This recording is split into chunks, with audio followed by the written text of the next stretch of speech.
अच्छा ये कौन देता है ट्रांसफर? ये वापडा वाले देते हैं हमें। अच्छा। हाँ जी, क्रैप अंदर से निकलता है, वो बेच के ऊपर जितने पैसे होते हैं 10,000 हो 8,000 हो जितना हो वो हमें देते हैं।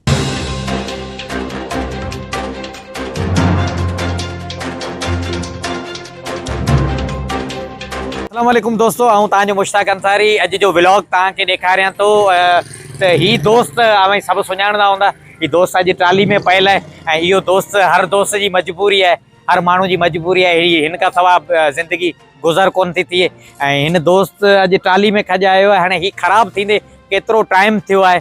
साईं बचल महिमान असां सां मौजूदु आहे, साईं खां पुछा कंदासीं त ही केतिरे टाइम खां ख़राब आहे। टाउन जो रहवासी आहियां। ही साल खां वठी 5-1.5 साल खां वठी इन पोजीशन में आहे। अच्छा सर, ही केतिरे टाइम खां ख़राब थी वई?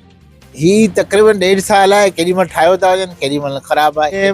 माना ख़राबु थिए थो त ही मुख़्तलिफ़ माना जेके हिते तमामु सगारियूं धुरियूं आहिनि विचूं आहिनि, उन्हनि खां माना ज़ोर करे वठंदा आहिनि त पैसा ॾियो।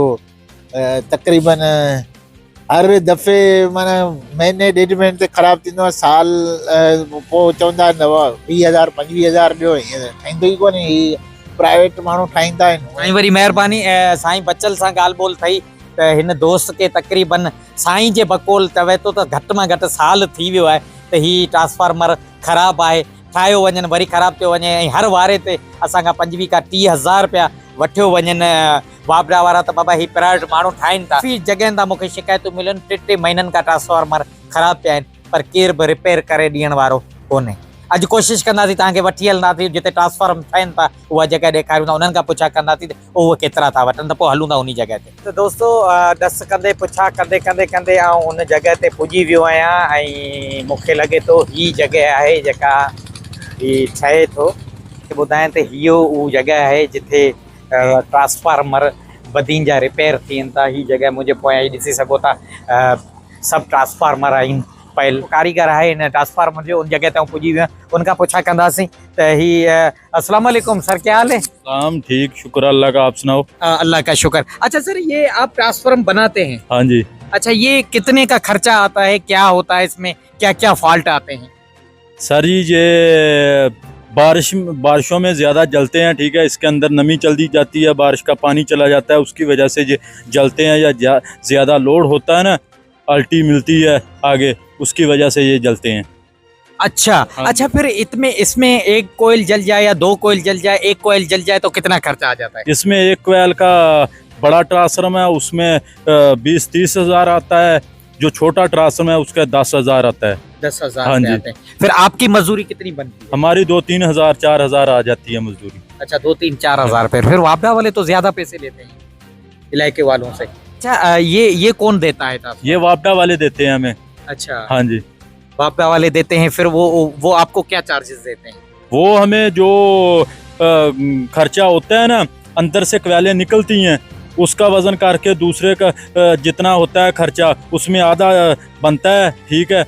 क्योंकि स्क्रैप का रेट जो दूसरे का है ना, नए का है, वो ज़्यादा होता है, इसका कम होता है। उसकी वजह से जितना स्क्रैप अंदर से निकलता है वो बेच के ऊपर जितने पैसे होते हैं 10,000 हो 8,000 हो जितना हो वो हमें देते हैं। उसको बताते हैं कि इतना खर्चा आता है, इसके ऊपर जितना ऊपर ज़्यादा होगा उसने उतने पैसे हमें दे देना। दिल वहीद जो चवण आहे त जेको ख़र्चो आहे उहो तक़रीबन नंढी कोयल आहे, जेका नंढो ट्रांसफार्मर आहे, त उनजो ख़र्चो तक़रीबन 10,000 अचे थो। 2 खां 3,000 रुपया असांखे मज़दूरी ॾीनि था वापडा वारा ऐं असीं हिते रिपेयर करियूं था। हिननि जो कमु आहे, हिननि रिपेयर करणु आहे, हीउ कमु वापडा वारनि जो आहे। ऐं तव्हांखे ॾेखारींदो हलां त हीअ वॾा ट्रांसफार्मर पयल आहिनि।